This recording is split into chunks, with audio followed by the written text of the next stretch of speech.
in the law, a government document is to be made available on request by a Canadian or a corporation or some Canadian institution. Sometimes there are delays. Sometimes the information you want is not there. Sometimes the information you want is edited out. The Canadian law provides the Office of the Information Commissioner to do investigations into what happened to your request.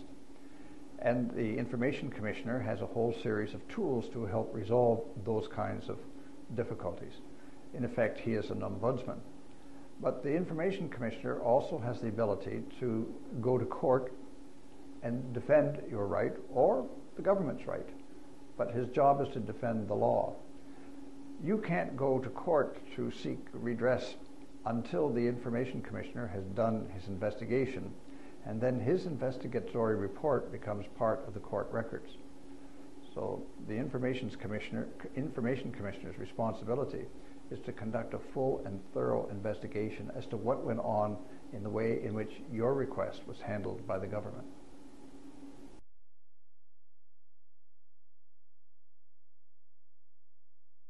I'm not able to say, because I'm not the commissioner and I can't see the documents, but the anecdotal evidence is that the system has become much slower than it was before.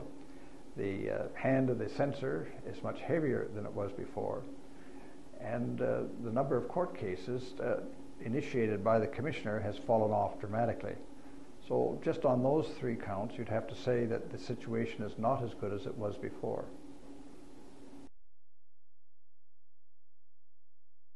I did three things. I set up a system of monitoring what departments were doing.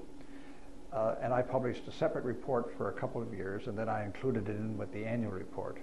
These were the report cards, and so they judged a great number of the departments, usually those that weren't performing very well, and provided advice as to what they could do to improve their performance.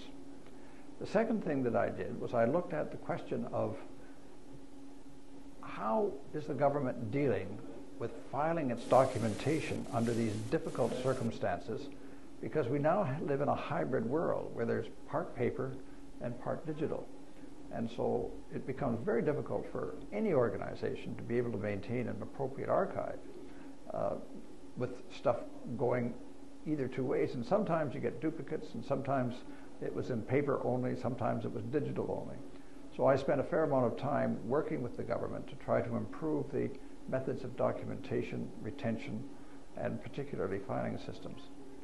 The third thing that I did was to, at the request of the parliamentary committee that looked into the Access to Information Act, I prepared a legislative program, changes to the Act, that I thought would improve the Act dramatically, and for both the government and for the citizen making requests.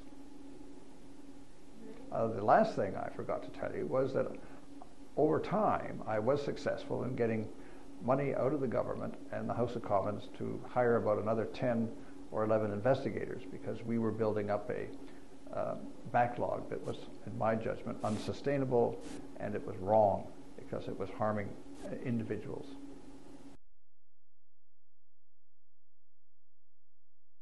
I think that the question of the Crown corporations is not justified. One of the good reforms of the Harper government was to increase the scope of the Access to Information Act and included a great number of Crown corporations. And I thought most of them by now were included. However, the other side of the equation is that you have to have the resources to meet the demand. That's not always clear that those resources have been provided in a variety of ways. Well, cabinet documents do have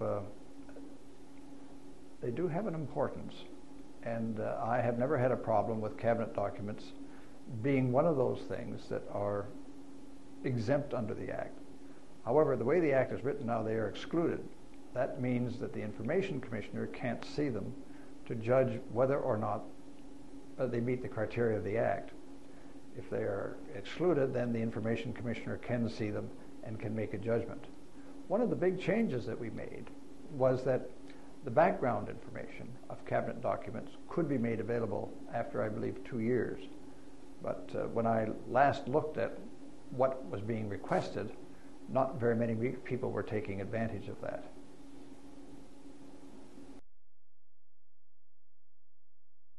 Well, I think it's not happening because the government doesn't want it to happen. The government, when it first got elected in part because of its campaign for transparency and openness in government. And one of those commitments was to put into place the reforms that were suggested by the then Information Commissioner. When the accountability legislation came through, it turned out that they reduced the effectiveness of the Access to Information Act, and there were no reforms recommended by the government at all.